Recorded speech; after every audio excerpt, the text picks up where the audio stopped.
میں مرکزی جمعیت اہل حدیث عالمی ضلع ننکانہ کی طرف سے اپنے تمام سننے والوں کو یہ پیغام دینا چاہتا ہوں کہ اس وقت جو وبا کی صورت میں سب لوگ پریشان ہیں، اور میری یہ درخواست ہے، یہ ریکویسٹ ہے سب کے سامنے کہ خدا کے لیے حفاظتی تدابیر پہ عمل کریں، اور یہ جو وقت آپ کو ملا ہے نا، یہ اللہ کی طرف سے اس وقت کو رحمت بھی سمجھیں اور اللہ کے ساتھ اپنے تعلق کو مضبوط کریں، استغفار زیادہ سے زیادہ کریں اور نماز با جماعت ادا کرنے کی کوشش کریں، اور اس کو یہ پکنک کے طور پر ان دنوں کو نہ منائیں اور گھروں میں بیٹھ کر یہ ٹائم ضائع کرنا، ٹائم کو ضائع نہ کریں۔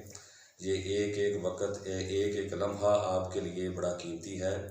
اس وقت کو اپنے لیے ذریعہ نجات بھی بنائیں اور نمازوں کا خیال کریں، اور وظائف اور مسنون دعائیں جو ہیں اس پہ زیادہ سے زیادہ عمل کریں۔